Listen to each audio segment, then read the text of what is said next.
नमस्कार, मी पंजाब डक। आज आहे 31 ऑक्टोबर 2025 आणि शेतकऱ्यासाठी आनंदाची बातमी। फक्त आजच्या दिवसात राज्यात भाग बदलत पाऊस पडणार आहे। आणि तुम्हाला एक सांगू इच्छितो, हे मी जे आहे माझ्या हरभऱ्याच्या शेतामध्ये, माझं हे कोरडवचा हरभरे एकरी आम्ही 48 किलो पेरलेलं आहे। या ठिकाणाहून महाराष्ट्रातल्या शेतकऱ्याला अंदाज देणार आहे। तर आज आहे 31 ऑक्टोबर 2025। तर राज्यातल्या शेतकऱ्याला सर्वप्रथम सांगू इच्छितो की राज्यात फक्त आजच्या दिवसात राज्य भाग बदलत विखुरलेल्या स्वरूपाचा पाऊस पडणार आहे। उत्तर महाराष्ट्राकडे थोडा जास्त राहणार आहे, म्हणून हा अंदाज लक्षात घ्यायचा।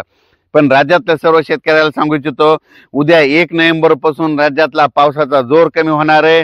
राज्यात सूर्यदर्शन चांगल्या घडणार आहे, म्हणून हे अंदाज लक्षात घ्यायचा। 1, 2, 3 नोव्हेंबरच्या दरम्यान राज्यामध्ये फक्त काही जिल्ह्यातच विखुरलेल्या स्वरूपाचा पाऊस पडणार आहे, म्हणून हा अंदाज लक्षात घ्यायचा। मग सांगायचं झालं तर नाशिक जिल्हा, नंदुरबार जिल्हा, धुळे जिल्हा, अहिल्यानगर, संभाजीनगर, इकडं सोलापूर, सांगली, इकडं बीड जिल्हा, सोलापूर जिल्हा, परभणी जिल्हा, जालना जिल्हा, ह्या पट्ट्यामध्ये विखुरलेल्या स्वरूपाचा पाऊस पडणार आहे, म्हणून हा अंदाज पडला लक्षात घ्यायचा। 1 नोव्हेंबर, 2 नोव्हेंबर, 3 नोव्हेंबरच्या दरम्यान। पण राज्यातल्या सर्व शेतकऱ्याला सांगितलं की 4 नोव्हेंबर पासून राज्यातला पाऊस जाण्यास तयार झालेला आहे, पाऊस निघून चाललाय, म्हणून हे लक्षात घ्यायचं। आणि 7 तारखेला मात्र राज्यातून आपल्या महाराष्ट्रातून पाऊसच निघून जाणार आहे, म्हणून हे लक्षात घ्यायचं। बऱ्याच शेतकऱ्याचे फोन आले, हे आता इतका पाऊस कशामुळे पडला? तर काय झालं, एका पाठोपाठ 2 चक्रीवादळ तयार झाले होते। एक अरबी समुद्रामध्ये एक चक्रीवादळ होतं आणि एक बंगालच्या खाडीमध्ये चक्रीवादळ। ते बंगालच्या चक्रीवादळ ते काय झालं, इकडे पूर्व विदर्भाकडून इकडे आसामकडे जाणार होतं, आणि हे अरबी समुद्रातलं चक्रीवादळ किनाऱ्या येऊन तसंच इकडे ओमानकडे जाणार आहे। ते जात असताना त्याच्यामुळे आपल्या महाराष्ट्रामध्ये इतका पाऊस पडला। आता हे दोन्ही चक्रीवादळ निघून जाणार आहे, त्याच्यामुळे पाऊस येणार नाही। आता परवा दिवशीपासून म्हणजे 3 तारखेपासून बघा राज्यात वारं सुरू होईल, थंड वारे देखील येते। त्याच्यानंतर 1 नोव्हेंबर, 2 नोव्हेंबर, 3 नोव्हेंबरच्या दरम्यान राज्यात धुके, धुराळी, धुई देखील येणार आहे, म्हणून हा अंदाज सर्व शेतकऱ्यांनी लक्षात द्यायचा। द्राक्ष शेतकऱ्यासाठी आनंदाची बातमी की राज्यातला पाऊस आता म्हणजे 7 तारखेपासून कायमचा निघून जाणार आहे, म्हणून हा अंदाज लक्षात घ्यायचा आणि त्यांनी त्यांच्या औषधाची तयारी ठेवायची।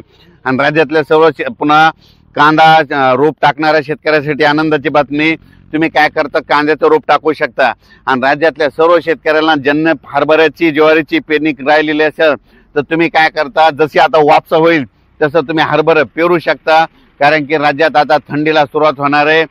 तुम्हाला सांगू इच्छितो, निपाड, सिन्नरकडं 4 तारखेला थोडी थोडी थंडी जाणवणार आहे, म्हणून हा अंदाज सर्व शेतकऱ्यांनी लक्षात घ्यायचा। तर राज्यामध्ये आता चांगली थंडीला सुरुवात होणार आहे। 7 तारखेपासून राज्यात सगळीकडे थंडी जाणवणार आहे, म्हणून हा अंदाज लक्षात घ्यायचा। तसं तर 4-5 तारखेला तुम्हाला एक सांगू इच्छितो, इकडे नंदुरबार जिल्हा, धुळे जिल्हा, जळगाव जिल्हा, इकडे बुरामपूर, याच्यानंतर घाटाच्या खाली बुलढाणा जिल्हा, त्याच्यानंतर परतवाडा, अचलपूर, दर्यापूर, मोर्शी, अमरावती, या पट्ट्यामध्ये 5 तारखेला 4-5 तारखेला तिकडे थंडीची लाट म्हणजे सुरुवात होणार आहे। त्याच्यानंतर ती थंडी 6 तारखेला परत इकडे मराठवाड्यापर्यंत येणार आहे।